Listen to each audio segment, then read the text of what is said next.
بسم اللہ الرحمن الرحیم الحمد للہ رب العالمین والعاقبۃ للمتقین والصلاة والسلام علی سید الانبیاء والمرسلین اللہم انفعنا بما علمتنا وعلمنا ما ينفعنا وزدنا علما رب اشرح لی صدری ویسر لی امری واحلل عقدۃ من لسانی یفقہوا قولی۔ الحمدللہ ترجمہ اور تفسیر کے سبق میں آج ہم قرآن کریم کے 30ویں پارے سورۃ عما یتساءلون کی ایک اور سورۃ الغاشیہ کو شروع کرنے والے ہیں۔ سورۃ الغاشیہ یہ سورت مکہ مکرمہ کے اندر نازل ہوئی ہے اور اس سورت کے اندر کل 26 آیتیں ہیں اور ایک رکوع ہے۔ سورۃ الغاشیہ اور اس سے پہلی والی سورۃ الاعلیٰ کے درمیان ربط اور مناسبت موجود ہے، وہ اس طرح کہ سورۃ الاعلیٰ کے اندر نبی کریم صلی اللہ علیہ وسلم سے خطاب کیا گیا تھا کہ فذکر ان نفعت الذکریٰ، آپ نصیحت کریں اگر آپ کی نصیحت فائدہ دیں، جبکہ اس سورۃ الغاشیہ کے اندر بھی نبی کریم صلی اللہ علیہ وسلم کو نصیحت کا حکم دیا گیا ہے اور فرمایا گیا ہے فذکر انما انت مذکر۔ تو گویا دونوں صورتوں میں وعظ و نصیحت کی تعلیم ہے۔ ایک مناسبت تو یہ ہے، ربط یہ ہے۔ دوسری مناسبت یہ ہے کہ پچھلی صورت کے اندر قرآن کریم اور آپ علیہ الصلاۃ والسلام کی تعلیمات سے جو لوگ منہ موڑنے والے ہیں اور نہ ماننے والے ہیں ان کے بارے میں فرمایا گیا تھا کہ الذی یصلی النار الکبریٰ، یعنی یہ وہ شخص ہوگا جو بڑی آگ کے اندر داخل ہوگا، جبکہ یہاں بھی انبیاء اور اللہ تعالیٰ کی نافرمانی کرنے والوں کے بارے میں کہا گیا ہے کہ تسلا نارن حامیہ، کہ ایسے چہرے والے ایسے آگ میں داخل ہوں گے جو آگ دہکتی ہوئی ہوگی، دہکنے والی آگ کے اندر داخل ہوں گے۔ تو گویا پچھلی صورت کے اندر بھی نافرمانی کرنے والوں کے آگ میں داخل ہونے کا ذکر تھا اور اس صورت کے اندر بھی اس بات کا ذکر ہے، تو گویا دونوں صورتوں کے اندر ربط اور مناسبت موجود ہے۔ جہاں تک اس صورت کے موضوعات کی بات ہے کہ اس صورت کا خلاصہ اور مضامین کیا ہے، تو اس صورت کے اندر جو مضامین بیان کیے گئے ہیں ان میں سے پہلا مضمون جو ابتدائی آیات کے اندر بیان ہوا ہے وہ قیامت کے احوال ہے، لیکن قیامت کے احوال اور قیامت کے حالات کے ضمن کے اندر دنیا کے اندر جو دو جماعتیں ہیں یعنی اہل ایمان اور اہل کفر، ان کے کچھ حالات کا بھی ذکر ہے۔ تو گویا قیامت کے احوال کے ساتھ ساتھ کفار اور مشرکین کے دو قسم کے حالات کا بھی ذکر ہے۔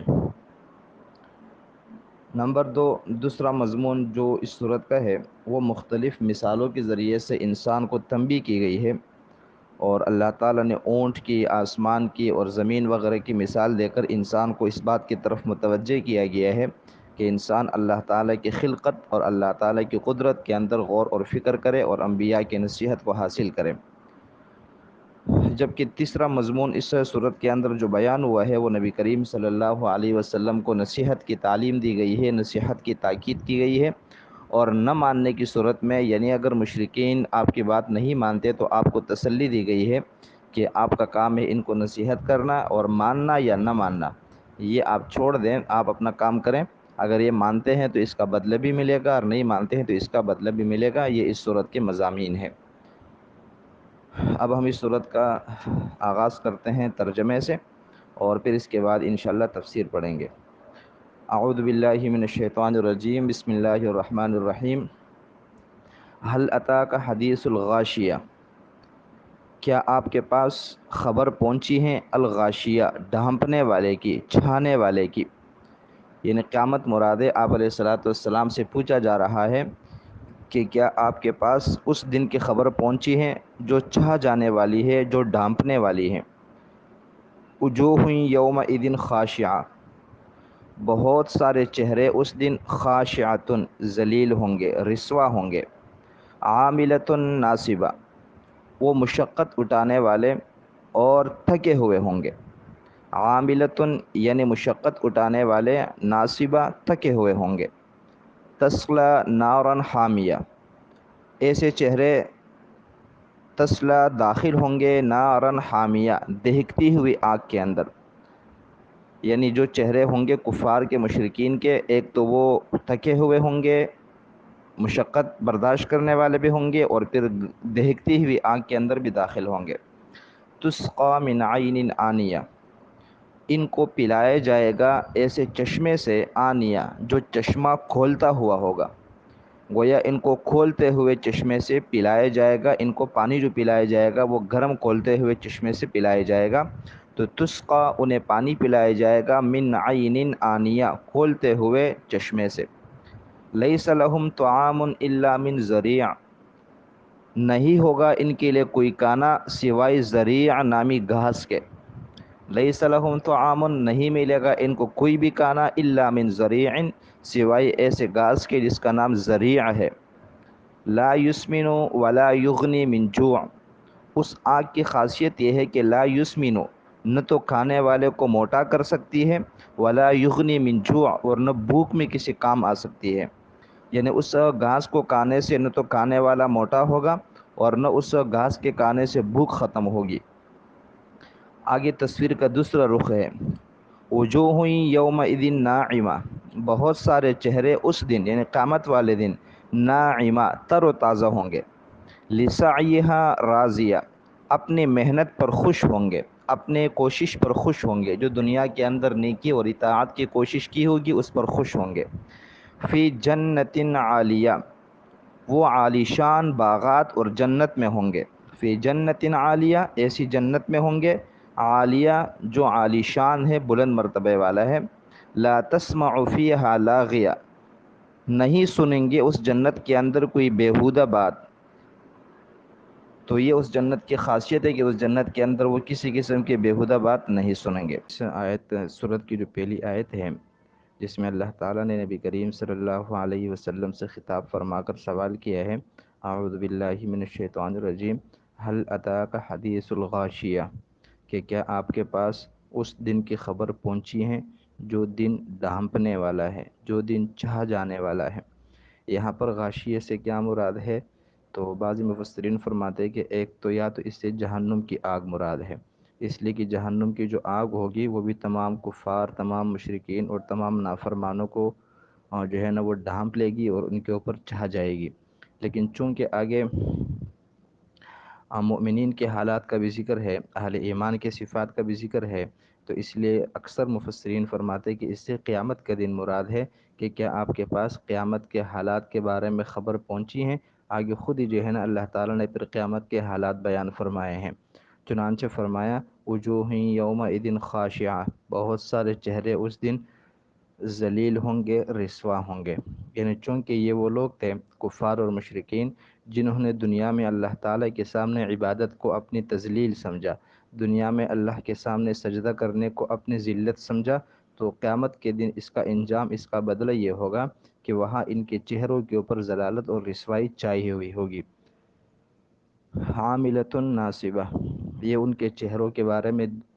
جو ہے نا مزید حالات ہیں کہ وہ مصیبت اور مشقت میں ہوں گے، ناصبہ اور تھکاوٹ کا شکار ہوں گے۔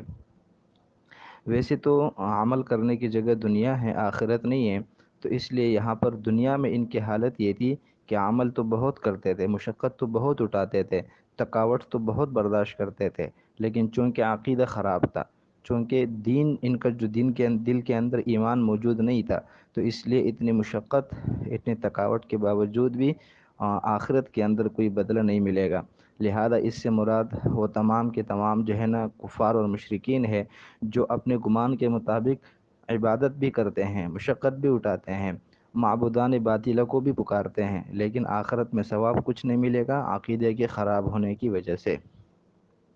آگے فرمایا تسلا نارا حامیہ،